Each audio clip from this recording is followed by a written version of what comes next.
Good evening, friends, and welcome to Sleepy Time Tales, a podcast aimed at helping you to get a good night's sleep. Do you find your mind plagued with the stresses of modern life, especially when the lights are out and you're trying to get a restful night? Does your spinning mind keep you awake?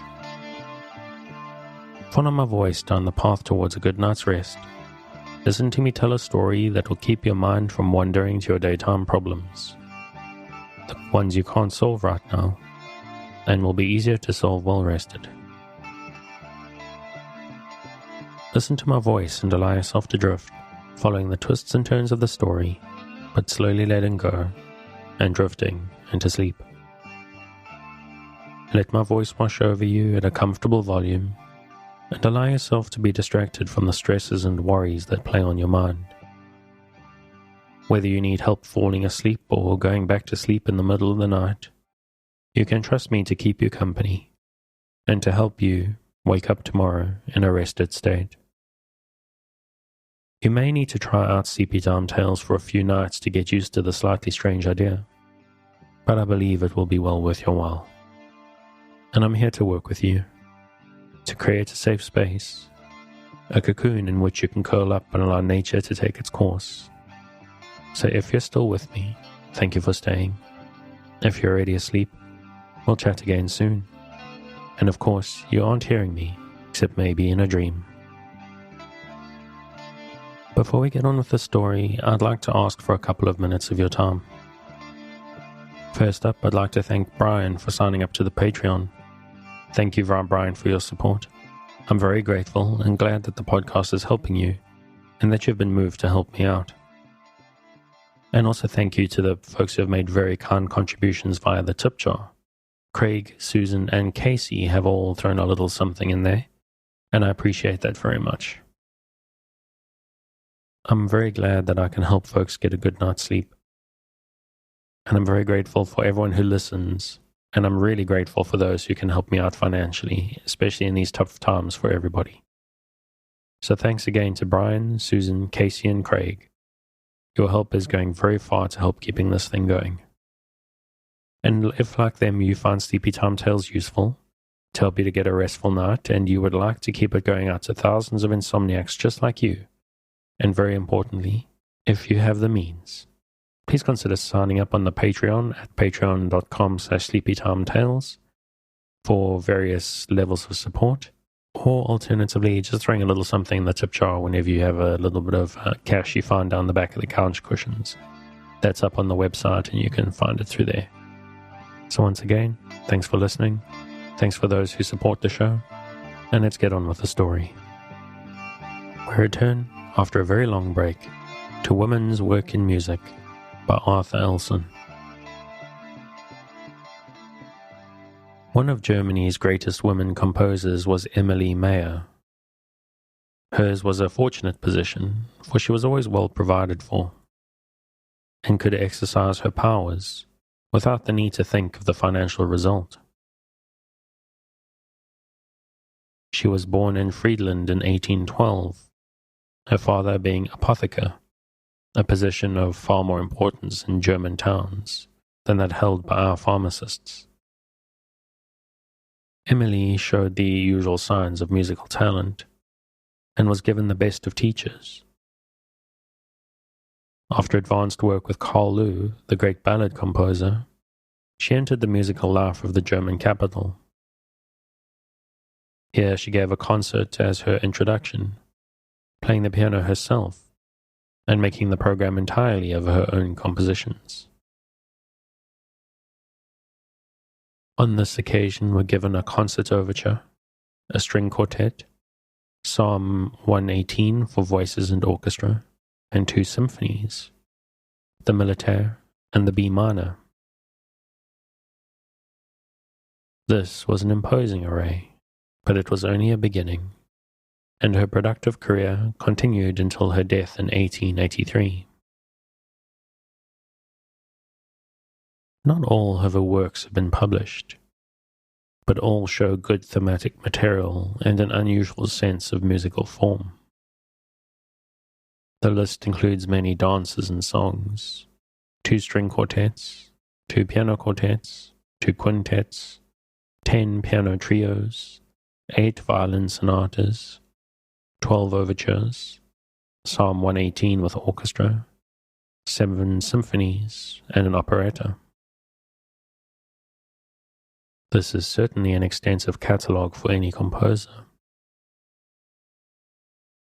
Among the printed works, the best are the Faust Overture, Opus 46, the violin sonatas, Opus 17 and 21, and also the Nocturne, Opus 48, an expressive work, the Cello Sonata, Opus 47, the Piano Trio, Opus 13, and for piano solo and allemande, Opus 29, that is full of masculine power and energy.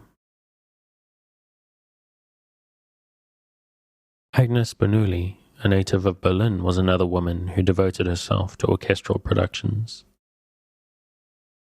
Her works in the larger forms have been given often by the Sorrow Orchestra and others, while her songs and piano works have received much praise from the critics. Another composer of renown was Aline Hunt, one of Liszt's best pupils.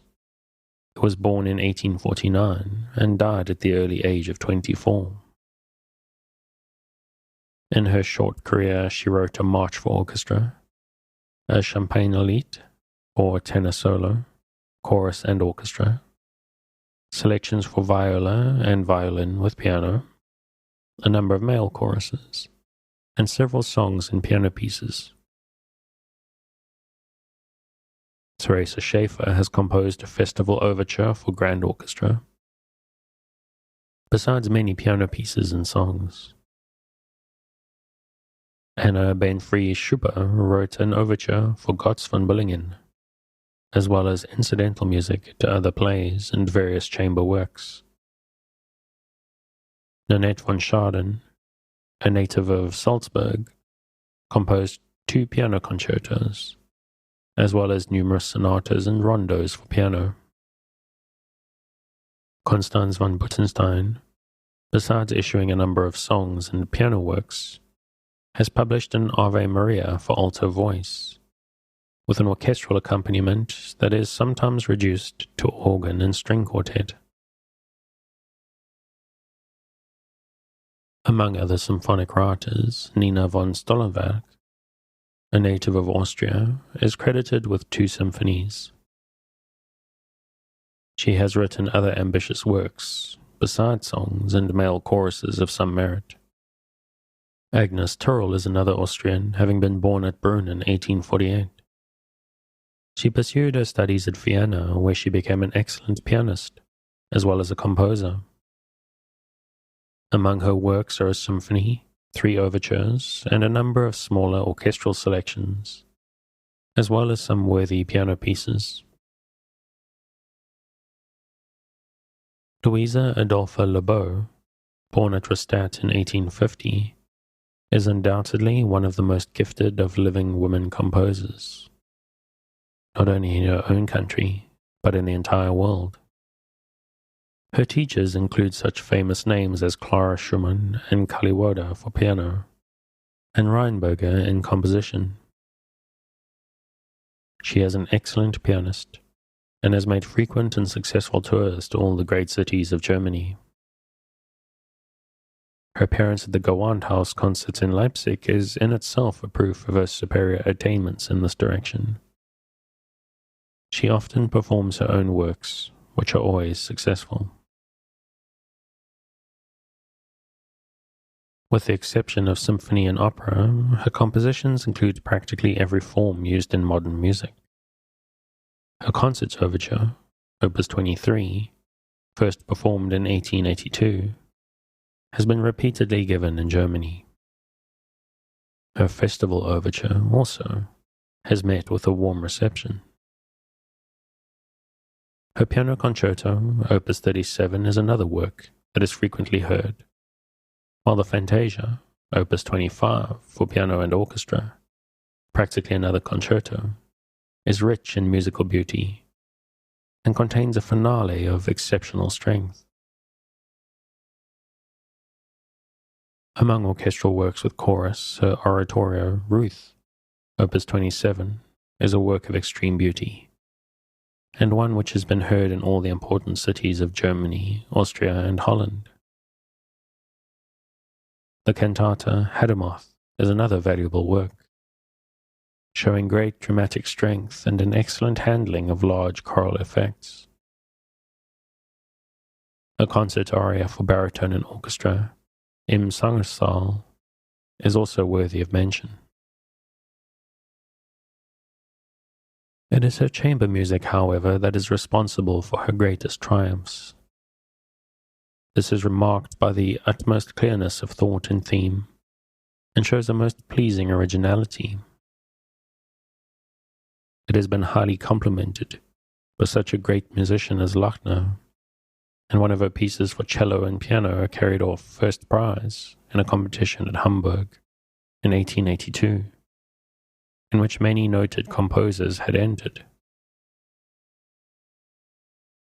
Of great merit is a quartet, Opus 28, for piano, violin, cello, and viola. Another worthy work is the string quartet, Opus 34. Her trio, Opus 15, for piano, violin, and cello.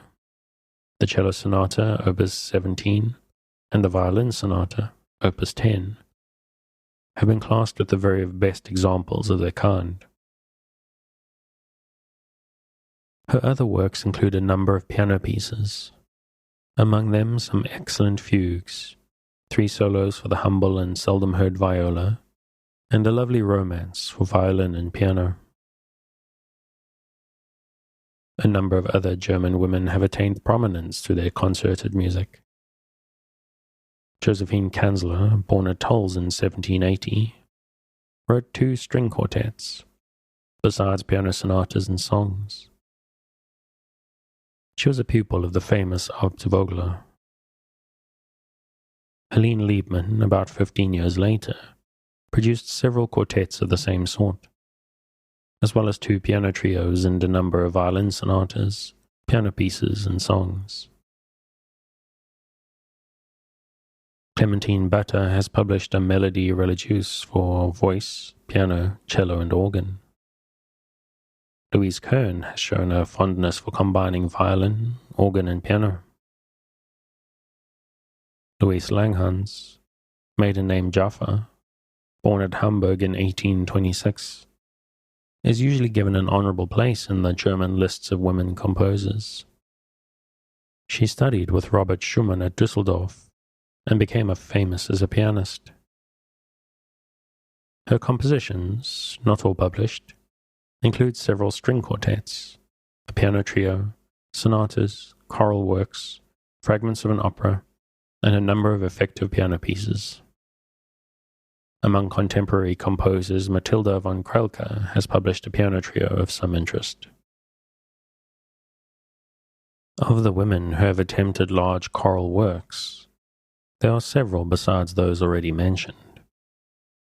Baroness Bertha von Bruckenthal has received high praise for her Grand Messe Solemnale, and for some 4-voiced numbers with organ accompaniment. She has also written pieces for violin, cello, voice, and piano. Angelica Henn, one of Kellerwoda's best pupils, is credited with a Missa Solemnis, also an opera, The Rose of Lebanon, and some songs and instrumental works. Anna Pesiak-Schmerling, born in Vienna, was for many years teacher of singing at the conservatory there, and won more than a local reputation through the performance of her masses. Johanna Kinkel is responsible for a bird cantata, as well as an operetta and many popular songs. Hers also is the well-known quartet, The Soldier's Farewell. Agatha Plitt, a child prodigy in her early years, is still an excellent pianist, and has entered the lists in composition with a number of successful cantatas, psalms, motets, and other sacred works. Hermione Amersfoort Dijk won fame by producing the cantata Gottes allen Gewalt. In the operatic field, Josepha Mullen-Gallenhofer, born at Vienna in 1770, seems the pioneer.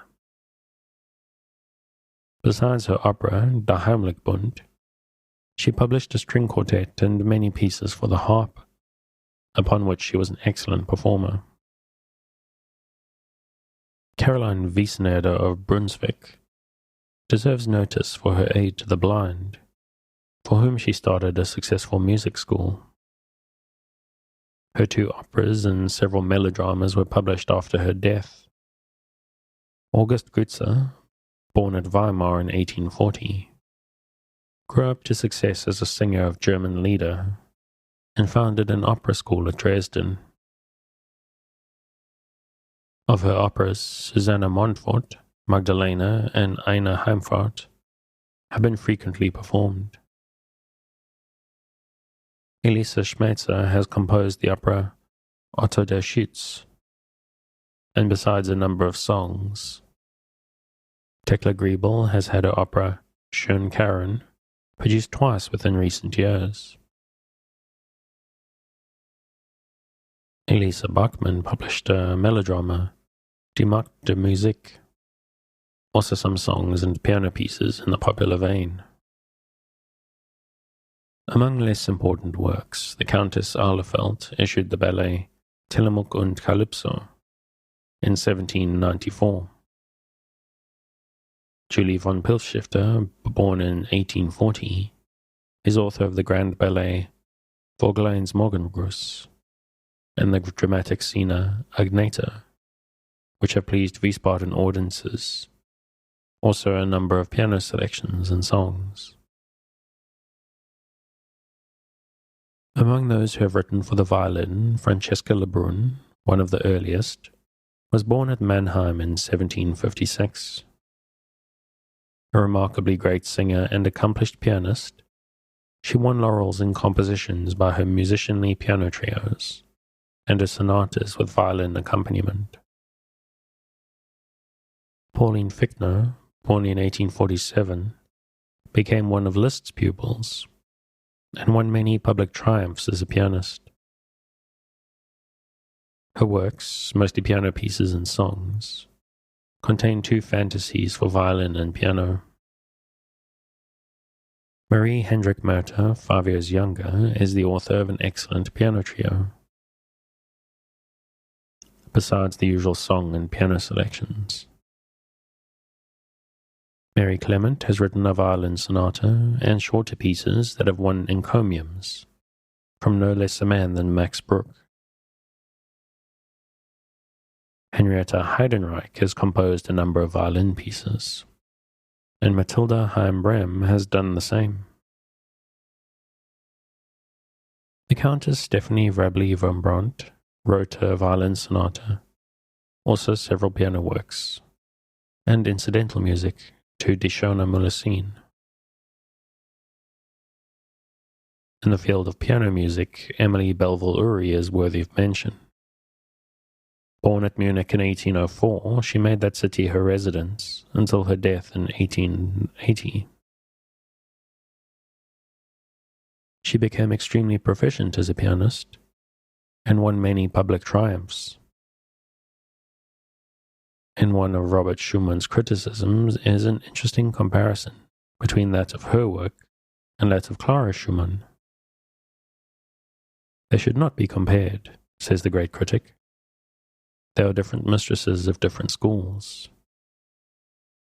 The playing of Madame Belleville is technically the finer of the 2. Clara's is more impassionate. Madame Belleville is a poetess. Clara is poetry itself. The works of this virtuoso are largely made up of transcriptions and arrangements, but contain some excellent compositions of her own. Though not credited with any composition in larger form than songs or piano pieces, Josephine Lang won a high artistic rank among the women composers of Germany. Born at Munich in 1815, she began her piano studies when 5 years old. and made progress enough to allow public appearance in her 11th year. 4 years later, Mendelssohn met her and became her teacher in counterpoint and through bass. He was charmed by her gifted and poetic nature, and calls her one of the loveliest creatures I have ever seen. She has a gift, he continues, of composing songs and of singing them in a degree that I've never known before. To help support her parents, she did some teaching and sang in the royal chapel with such success that she was named for the post of royal court singer. In 1842, she married Christian Kostlin, who obtained a law professorship at Tübingen, and there she passed 14 happy years. The loss of her husband was followed by the loss of her 3 sons, and she was forced once more to struggle for a living.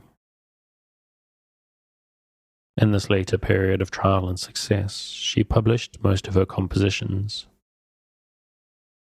The songs, amounting to 150 in number, are remarkable for their strong feeling and expressive power, while her piano works are stamped with originality and depth of conception. Among the latter are the great Deutscher Siegesmarsch, 2 mazurkas, and an impromptu, In the Twilight. Her eulogistic biographer calls these pieces real pearls among piano works.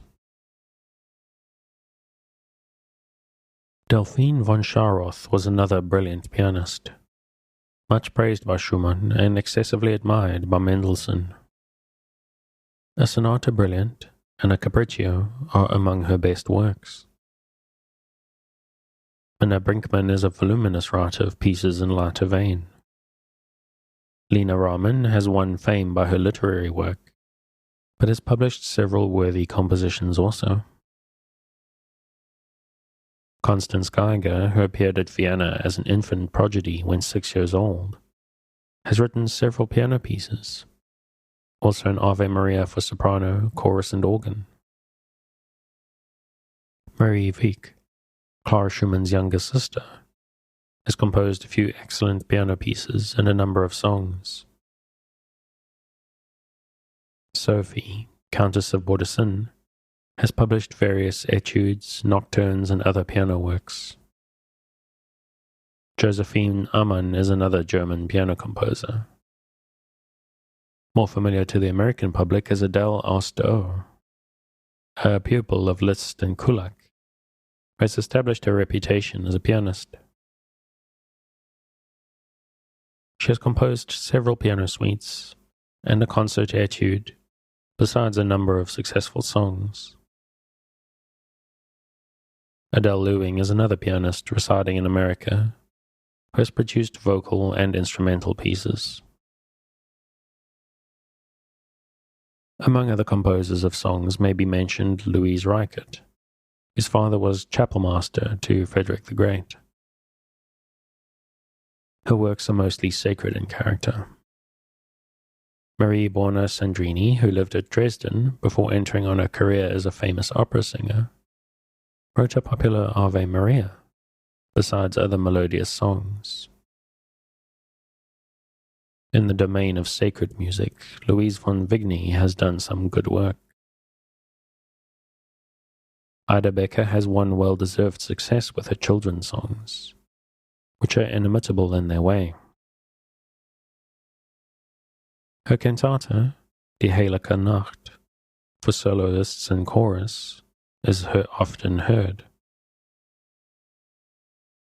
Marie Heinrichs Franz, wife of the great composer, was herself a songwriter of exceptional merit, and deserves more than a passing mention. In the field of organ music, Clotilde Keinersdorfer is the leader today. Her works, which are all of a high standard, consist of numerous hymns and some choral numbers, all with organ accompaniment. Marianne Stecker is another successful organist and composer, and her many fugues earn her a high rank for musicianship.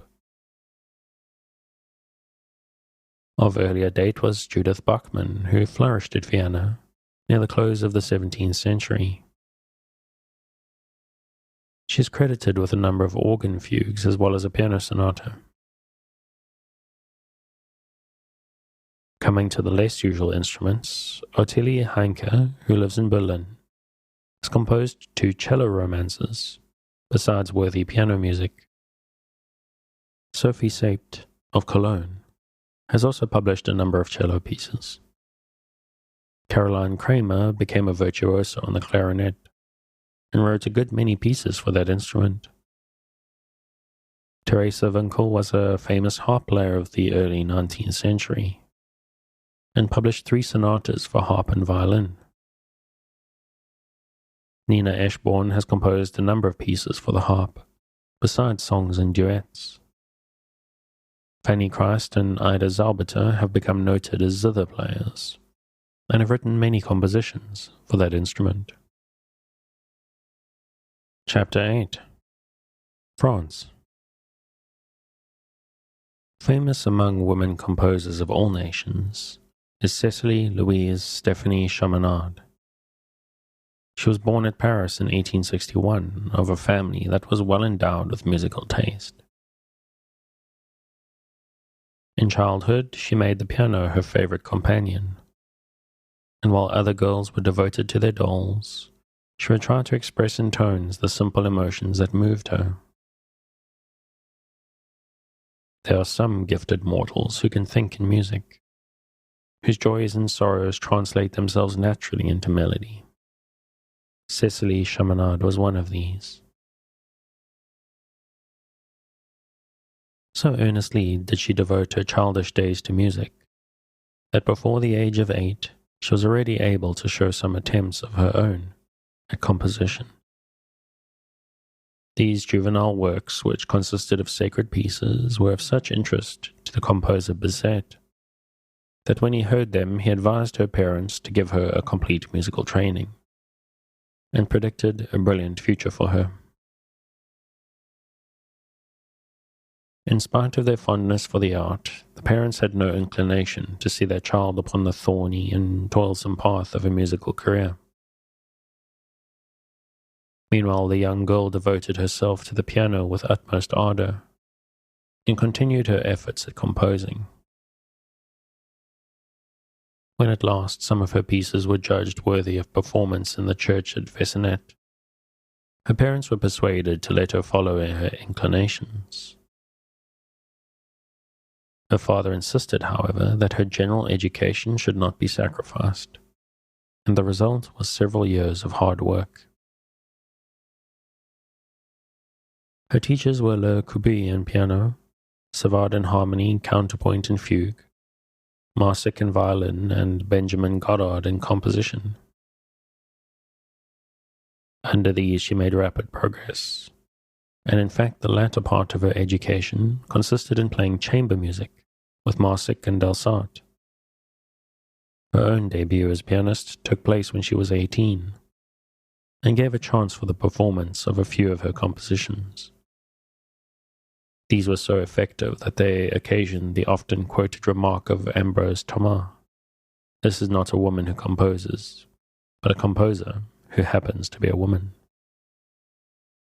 Her career has been one of constant progress and constant triumph. Her talents as a pianist have won public hearings for her in London, Berlin, Leipzig, and many other cities, besides her native Paris. She has been especially in demand for the performance of her own concerto, which has been given in Gwent House and London Philharmonic concerts, as well as those of Lamoureux in Cologne and Paris. Her works have become widely known, and her name is now a familiar one, not only in France, but in England, continental Europe, and America. Her most ambitious compositions are Les Amazones, a lyric symphony with choruses, a one-act ballet, La Sevillane, still in manuscript, and the grand ballet in symphonic scena entitled Calorho. Successfully given at Marseille and Lyon, and now published in many different arrangements. A concerto for piano and orchestra has received high praise from the critics, who seem always ready to laud its refined melodic charm and graceful delicacy of sentiment. The one defect seems to be an excess of vigor and virility in certain of the later movements. Her other orchestral works consist of 2 suites, one of them being arranged from Kelleher. Of lesser instrumental music, she has written 2 successful trios. Her piano pieces are many in number and excellent in quality. Among them is a group of 4 and 8-hand works for 2 pianos, as well as duets for a single instrument. Among her most important solo works are a sonata, an etude symphonique, a valse caprice, a guitarre, an arabesque, 6 etudes de concert, 5 airs de ballet, containing the well-known scarf dance, 6 romans sans parole, and 6 humorous pieces. She has also written a few selections for violin and piano. It is undoubtedly her songs that have made her fame so widespread. She has published over 60 in all, nearly every one endowed with delightful charm that is associated with her name. These songs are full of the rarest and most piquant melodic beauty, and her accompaniments are rich in color and originality. A well-known critic writes, "Her music breathes the true spirit of romance shown in the poems that inspire it. Her themes are never commonplace or affected, and are gracefully supported by fluent, appropriate, and finely blended harmonies." Among her most recent compositions are some choral works.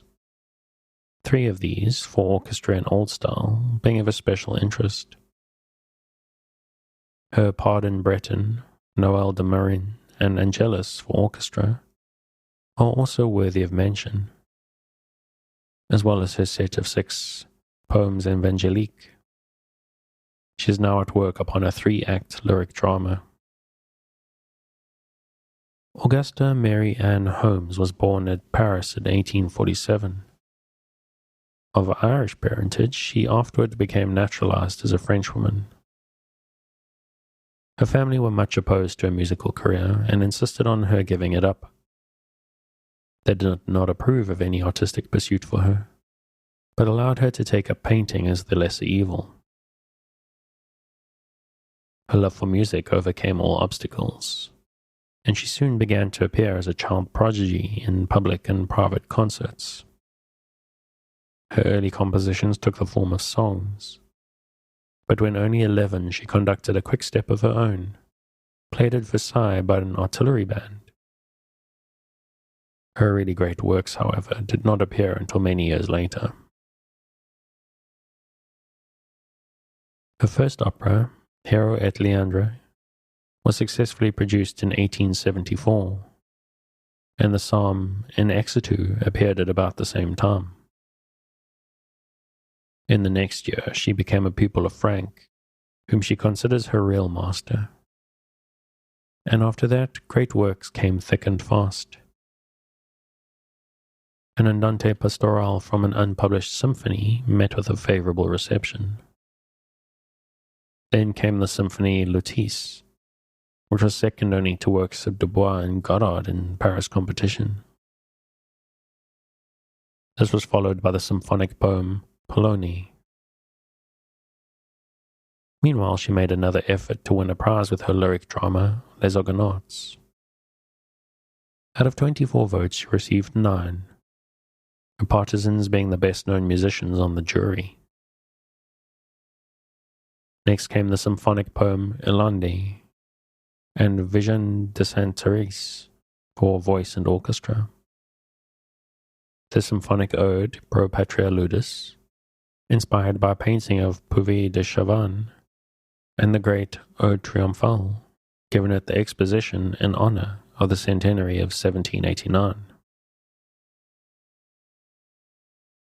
The success of the triumphal ode was so marked that the composer's fame reached foreign lands, and the city of Florence ordered from her the cantata Hymn à la Paix, in celebration of the Dante Festival. Her impressions of Italy are recorded in her next suite, Alpe Blu, which charmed all hearers by its expressive interest. Her other choral works include the Hymn alla Apollo and the allegorical cantata, La Vision de la Reine. Her latest symphonic poem, Andromeda, produced a marked effect. Her last opera, La Montagne Noire, was not especially successful, though given with Alvarez, Braval, and the other great artists in the cast. The operas Astarte and Lancelot du Lac are in manuscript. Mademoiselle Holmes has composed a number of songs, all endowed with an unusual share of beauty. She writes her own words in almost all cases, as she is able to, while doing this, to hear in a vague way the music which she afterwards sets to them. Hers is a virile genius. These women seem preoccupied, first of all, says one critic, to make people forget that they are women.